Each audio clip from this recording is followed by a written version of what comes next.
Market లో invest చేసి మీ డబ్బులు డబుల్ చేసుకోవాలనుకుంటున్నారా? విజయవాడలో జరిగే సుందరరామిరెడ్డి గారి లైవ్ సెమినార్ కి అటెండ్ అవ్వండి. నమస్తే రమగారు. నమస్తే జయ.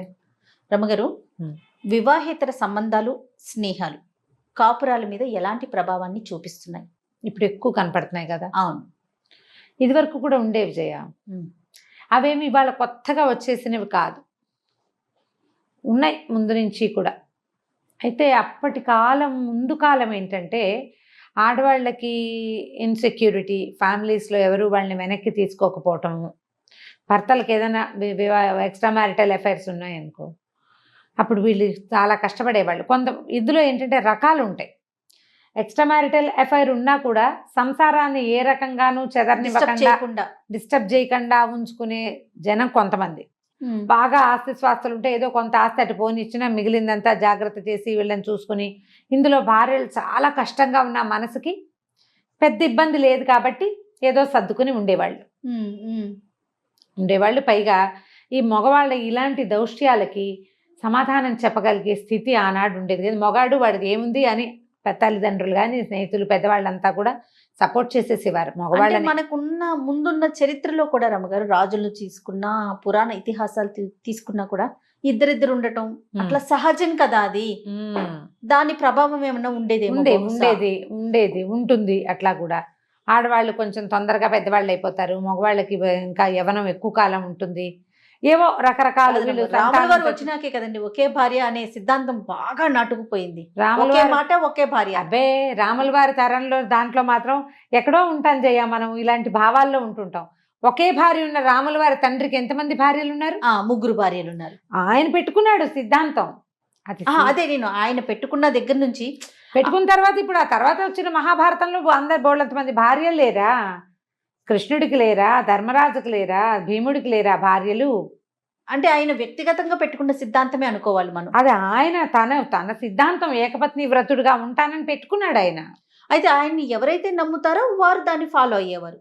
అయితే అవుతారు, లేకపోతే లేదు జయ. అంతే, అసలు అదేమి రూల్ కాదు. ఏకపత్ని వ్రతులుగానే ఉన్నారని చరిత్రలో చెప్పగలిగిన వాళ్ళు తక్కువే ఉన్నారు. ఏకపత్ని వ్రతుడు అనగానే ఠకీమని మనకు గుర్తొచ్చేది ఎవరు? రాములు వారు. అంతే. అసలు ఆయన ఇందులోకి రాకూడదు మనం. ఆ పాయింట్ అసలు ఇక్కడ లేనే లేదు. అది వేరే సంగతి, జనాల ఉద్దేశాలు, అభిప్రాయాలు.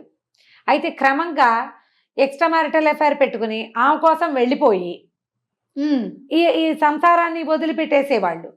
ఇక్కడ భార్యను అసలు చూడకుండా, డబ్బులు ఇవ్వకుండా, ఇంట్లో ఏమీ చూడకుండా, పిల్లల జీవితాలు పాడు చేసేసి, వాళ్ళకి చదువుకోవడానికి చేయకుండా, ఆస్తంతా అక్కడ ఎవరికో దోచిపెట్టేసి అలా చేసేటప్పుడు అప్పుడు వీళ్ళకి, తల్లులకి, ఆడవాళ్ళకి పుట్టింట్లో సపోర్ట్ దొరికిందా, లభిస్తే, అవకాశం ఉంటే ఆ పిల్లల్ని ఎట్లా కొట్లా ఆవిడ బతికించుకునేది.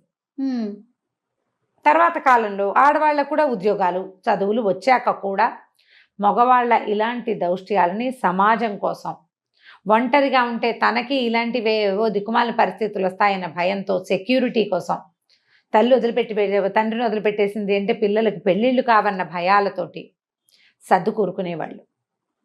ఇదివరకటి కాలం అంతా 90% మగవాళ్లదే దౌష్ట్యం, మగవాళ్ళకే ఎక్స్ట్రా మ్యారిటల్ అఫైర్స్ ఇదివరకటి కాలం. తర్వాత ఇటీవల కాలంలో ఆడవాళ్ళకి, మగవాళ్ళకి కూడా ఎక్స్ట్రా మ్యారిటల్ అఫైర్స్. వివాహేతర సంబంధానికి ఆడ మగ ఇద్దరు అతీతులు కాదు. ప్రెసెంట్ అయితే కొంతకాలంగా ఇదే ఉంది.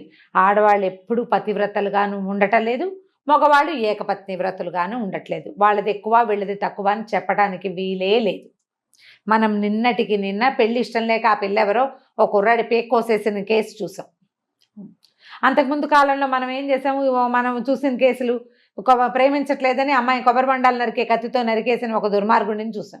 ఆడపిల్లలు ఏం తక్కువ తినలేదమ్మా, ఇప్పుడు వీళ్ళు చేసేస్తున్నారు అలాగే. ఇప్పుడు మనం ఎవరికి చెప్తాం?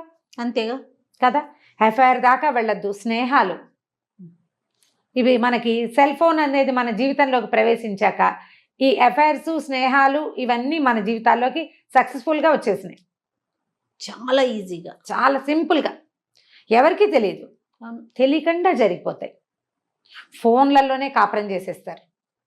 ఎంత బ్యాడ్ ప్రాక్టీసో. మనకి విలువలు లేవు, జీరో చేసేసుకున్నాం, అసలు ఏం లేవు మన దగ్గర. డొల్ల ఈ శరీరం, మనసు డొల్ల. మనం ఒకళ్ళతో కలిసి ఉంటాం, ఇంకోళ్ళతో ఏదో పిచ్చివాగుడు వాగేస్తాం. ఒకటి కాదు, 2, 3, 4, 5, 6లతో కూడా ఫ్లాటీగా మాట్లాడేస్తాం. ఒక మనిషితోటి కాదు, దాంట్లో కూడా ఏమి నియమాలు లేవు మనకి, వాటన్నిటినీ గాలికి వదిలేసాం.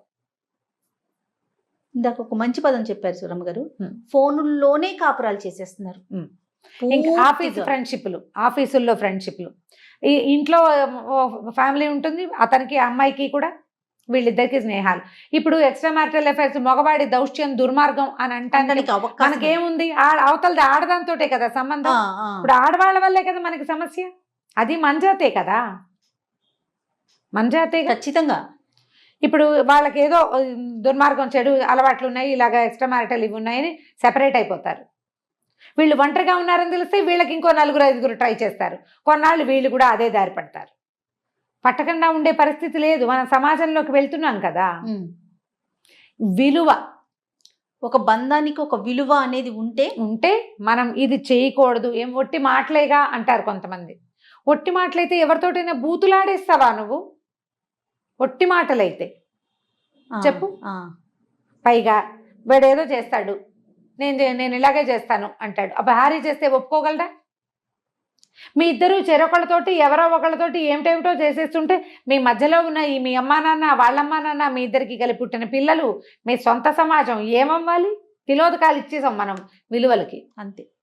మొన్న ఒక కథ చదివాను జయ, శివల పద్మ గారు. శివల పద్మ చిన్న చిన్న కథలు చాలా బాగుంటాయి, మంచి కథలు రాస్తారు, గుణపాఠం అని. ఒక భార్యాభర్త కథ రాస్తారు, బ్రీఫ్గా 2 వాక్యాలు. ఇప్పుడు ఆవిడ పేరు చెప్పడం ఈ కరెక్ట్గా దీనికి సిచ్యువేషన్కి యాప్ట్గా ఉన్న కథ అది, అందుకనే చెప్తున్నాను. ఓ అమ్మాయి, సుప్రీతి లాంటి పేరేదో, అమ్మాయి భర్త స్నేహం బాగానే ఉంటారు, మొదట పెళ్ళై 5-6 సంవత్సరాలు అయింది. ఆఫీస్లో ఇంకొక అమ్మాయితోటి ఫ్రెండ్షిప్, అతనికి ఫిజికల్ రిలేషనే.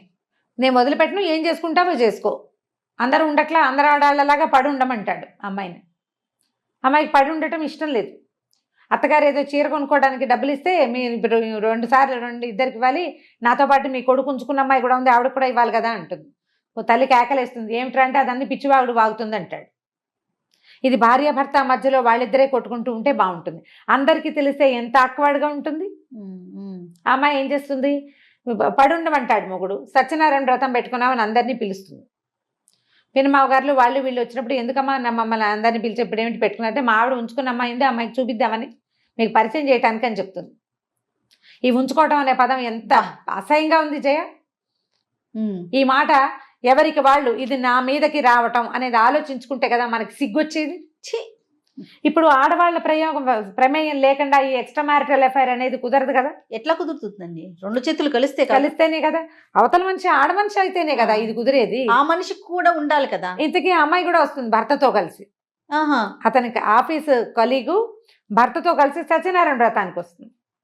ఏ వ్రతం అయిపోయిందా, ఇది అయిపోయింది అంటే అయిపోయింది, మా ఆయన నేను అందరికి పరిచయం చేయాలి కదా, నువ్వు నాలాగానే కదా, నేనెంతో నువ్వు కూడా అంతేట మా ఆయనకి, అందరికీ పరిచయం చేద్దామని నిన్ను రమ్మన్నానంటూ.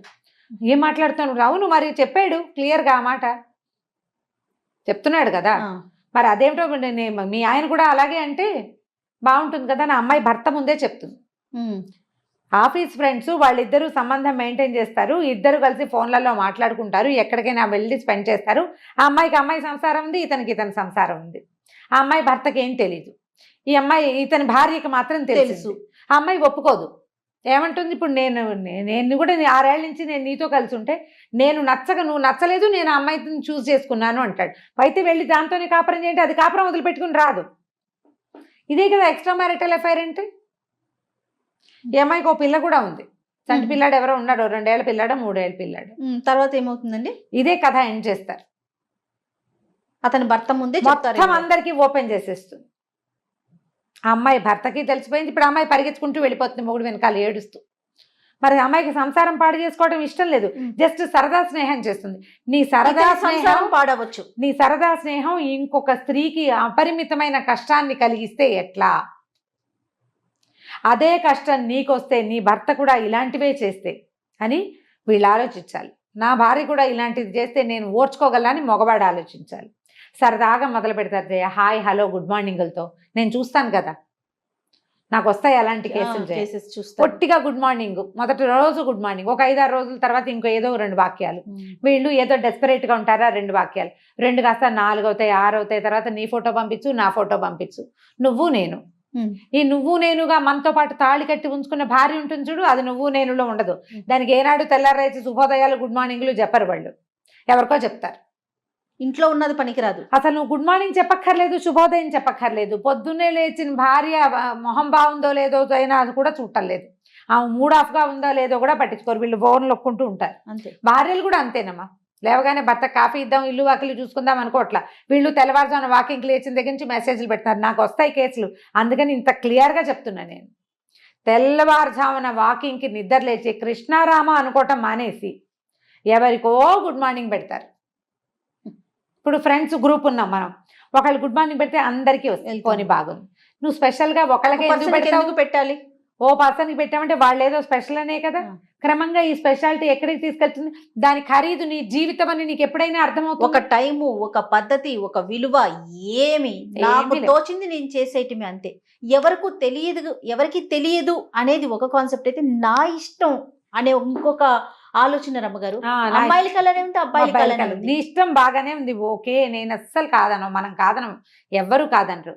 కానీ నీ తాలూకు ఈ ధోరణి వల్ల దీని విలువ, నీ క్యారెక్టర్ అని నీకు అర్థమవుతుందా ఎప్పటికైనా? నీ వ్యక్తిత్వం అంత ఆలోచిస్తారంటారా?